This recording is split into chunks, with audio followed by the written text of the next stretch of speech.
Good morning. How Almost we doing? Afternoon. What's going on, dude? Not a whole lot. Featured guest Marcus here on the first time on the channel. We're a little stranded at the moment. What do we got going on?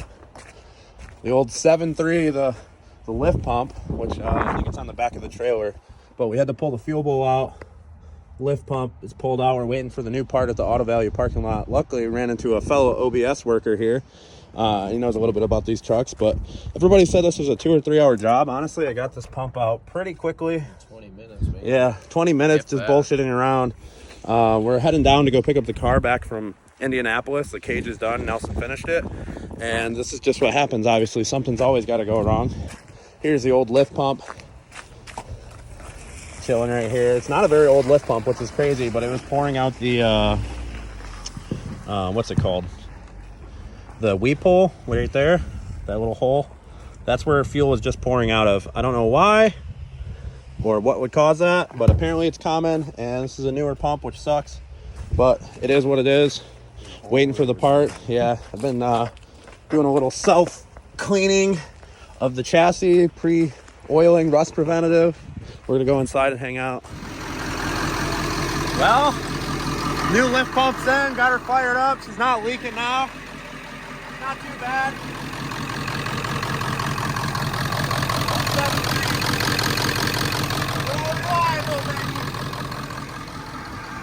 Shout out to Auto Value in Coldwater, Michigan, and Gerald. All right, we got the car. Probably not going to show you guys really the cage till tomorrow because we got a long drive home tonight still. Car's loaded up, truck's running. Can't believe we made it down here after a day of hell. Nelson was super stoked. We're going to do a voiceover with him, building the cage. Super fun. Machining eBay brackets or wherever you got them from when he got here. You told me to buy them. I didn't pick those brackets Doesn't out. matter. You told me to buy I them. tried to buy brackets. You told me to buy them. All right, we're about to get back in the truck, hit the road. All right, guys. So Nelson was nice enough to take some pictures, time-lapse type video for us. And we're just going to do a little bit of a voiceover on this time-lapse that he has here and ask him some questions about building the cage. All right, you ready to start this? I'm ready. All right. So my first question, what was your favorite part of doing the cage? My favorite part of doing the cage? Yeah, what was your favorite part of actually building this cage? Probably doing the X brace in the back. That was the most enjoyable for you? Because you can do it outside of the car. Okay, one of the items that you could do inside the car, what is your favorite part about building a cage in general, I guess? Or do you enjoy any of it? When it's all done. When it's all done. When it's done and you look at it, you get a little bit of like self-gratification, like I pulled it off, or you can be proud of certain parts if you got them tight to a door or something like that. Okay. Looks like you're building the box for the anti-intrusion bar maybe right here? That probably is the anti-intrusion bar. So what's right under the camera is a chop saw. So anytime I'm kneeled down there, I got something in a chop saw. Okay.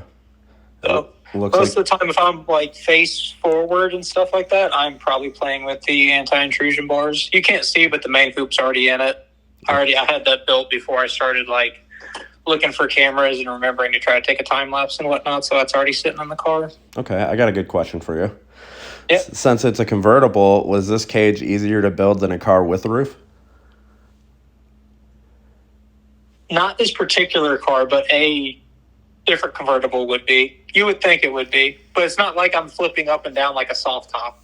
Like anytime I have to mess with it, I have to go get, the wife or another pair of hands to help me take the top off the car. And I have to explain to him how expensive and how it's not yours. So under no circumstances are we ever allowed to scratch it. Well, newsflash, now it is mine. I did pay for that car. I feel like I was set up the whole time. You just put me under the pressure because you didn't want a single scratch or nick on the top. No, well, I wasn't planning on buying it, but then I got offered it for a deal I couldn't resist. But we'll cover that in another video. So my next question for you is, what was your least favorite part about building the cage? What was the most difficult or challenging part that you did not like? The fact that the car wasn't completely gutted. It was pretty much gutted. Come on. It's like, you had the door panels on it still when you. I took them off when I got there. In my garage, yes. It took 5 minutes. No, the part that sucked the most is just the fact that I've never tried to do anti-intrusion bars before. And when you asked me, it was like, what needs to be in the car? So I was like, everything to place you in the car. So I need seats and I need a steering column. And you have those. I figured the rest of it would be, hit or miss, whatever, like the dash would be out and everything. But trying to get your head underneath like the HVAC box is impossible. Yeah. So essentially a lot of that was like welding in a mirror left-handed, which is not a good time. Sounds super easy. Yeah. So I understand. So like now, like if someone does like a proper full-on cage, like anti-intrusion and everything, it needs to be gutted, like no wiring, no dash bar, no HVAC, like no nothing. Like a steering column and maybe pedals, but probably not even pedal assemblies. So because you just can't get to stuff. So the cool thing is I took out all my HVAC now because I decided I didn't want it. Oh, you're so I'm just kidding. I did want to keep heat. I almost did not keep it, but I told Nelson that I wanted to keep it. So we skipped the anti-intrusion bar on the passenger side, which we figure most places probably won't care about as much as long, like in competition stuff, just because nobody's going to be over there. So. Yeah, as long as they don't require anti-intrusion bars just for like fun runs with the passenger. Yeah. Look at that. The cage is completely removable. You can pull it in and out of the car. Got lucky. Very easily removable. So what are you doing here? Welding up the boxes, it looks like? So yeah, so once I got the cage out, got it back in, one door bar, the low front to high rear bar. And once you get everything in there, now I have to place figure out where I'm going to put the boxes. It's my last chance to wiggle anything, try to make sure everything's square, left to right, front to back. So put the cage in, hardtop's got to go on, get boxes roughly in their place, and then scoot stuff around and measure side to side, front to back to try to get it, as centered as I can. Yeah. It looks like because the hardest thing about a cage is trying to keep it symmetrical, left to right. Yeah. It looks like that you got to do some yoga too, so you got to skip out on your weekly yoga classes, it looks like. Yeah, I'm not very good at that. Well, I had my up in the air and blood rushing to my head. I didn't last long down there. That was my one attempt to get my head underneath the HVAC box. Did you get the it? passenger side. You catch any sparks in your helmet? There's some bald spots in my hair. The biggest thing is you don't want to get them in your ear. I've had a piece of slide go in my ear before. That's not a good time. Yeah, you can't get it out usually. You try to put your finger in there and you just burn yourself more. So you just listen to it sizzle pretty much. Yep. That's good for the eardrums always. Yeah. If you could change one thing on this cage, which I already know just because every fabricator, they do something, and then there's always something that they wish they could have did differently or what they say they would do differently. What is one thing that you would do differently on this cage? I would have made it an hourly rate instead of a flat rate. Because Okay. had I done hourly, you feel bad if you tell somebody a number or a rough hour estimate. I hate it when you go get a quote and they're it could be between X and Y, and it's always at the high end. Yeah. So I just like to estimate how long I think it's going to take for me. Here's the number, and pretty much that'd be it. Now, if I go hourly based, there's a lot of little things that I could do differently that could tack on, pretty easily another 15 or 20 hours. And at a certain point, it's I'm trying to make a cage within a certain time frame to make sure it's worth my time, essentially. So had it been an hourly thing, I would have probably had you a lot more involved with just stylistic how bars look.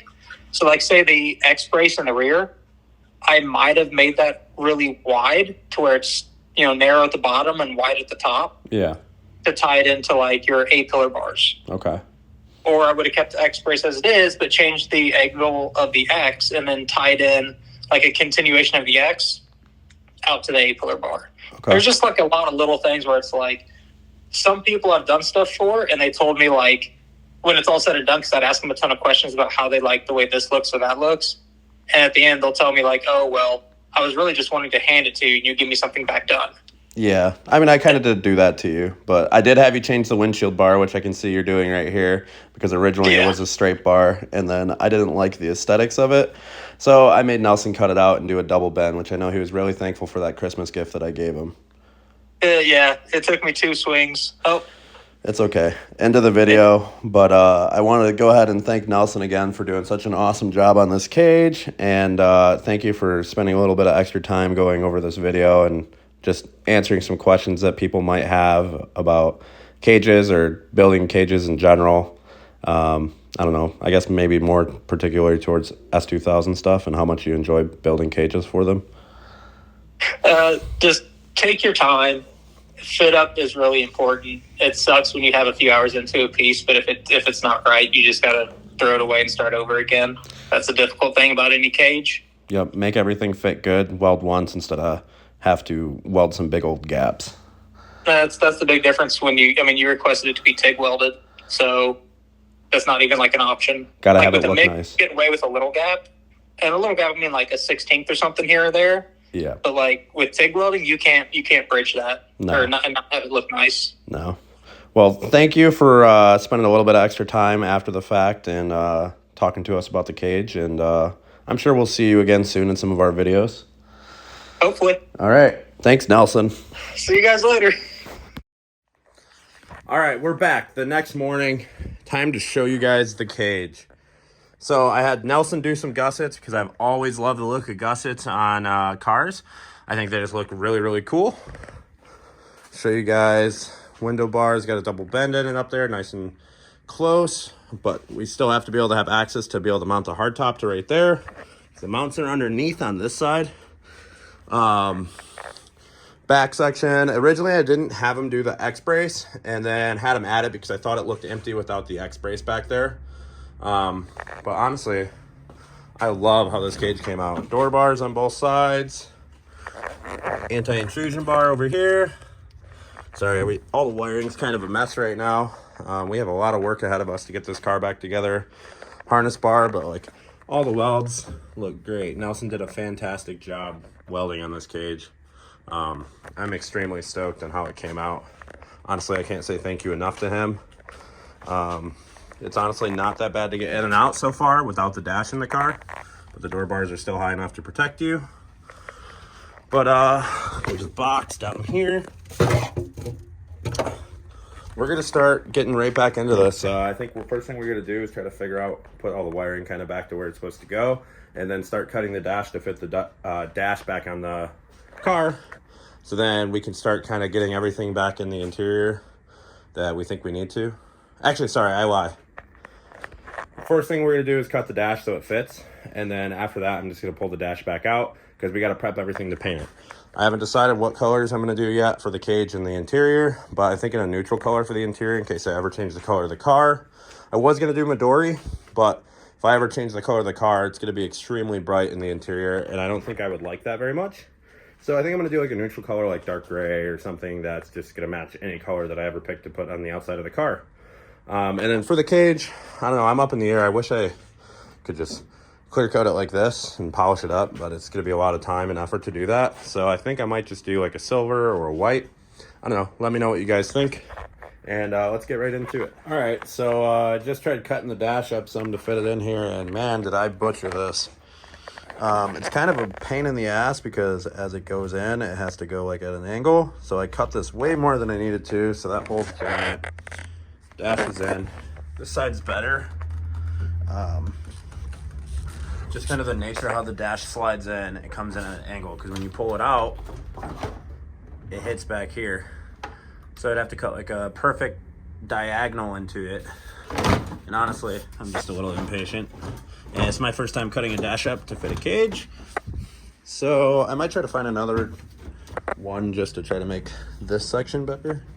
But one of the problems we're gonna run into is the piece that holds like all this section here, cluster area, I guess. I'm gonna definitely have to cut some of that piece as well right here for this to fit. But, I mean, it does fit. Might not look the best, but it is functional. I just wish I could do something here, make this a little better. I had to remove my vent here just because I didn't want to cut it up, so I'm gonna probably remount it right next to it here or something. But I think we're gonna call it a day. I'm honestly feeling a little discouraged and overwhelmed because there's so much stuff to do on the car. And painting the whole interior is stressing me out because there's so much prep work to even do to paint this. I don't know. But I think I need to take a break for today just because I've overwhelmed myself so much and stressed myself out. I know that's not how you're going to get it done, but sometimes you got to step away from stuff to make more progress on it so you can come back out with a good mindset and continue working on it. So, cage looks great. We have a lot of work ahead of us before March. We got about 3 months left to get everything done. And we still got to get the motor built, which I should be doing that also, but been slacking. Need to get to work. We got a lot to do. So I'll catch you guys in the next video. Thanks for watching as always. Subscribe and like. I'll see you guys again soon.